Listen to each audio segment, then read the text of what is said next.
Hey guys, welcome to our channel. So in this video I'm going to show you how to change vendor name in Shopify.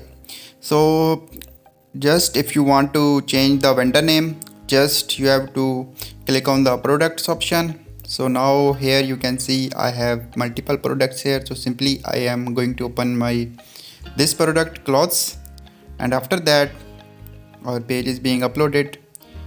So now just what you need to do, you have to go down and check here our vendor name is mentioned here.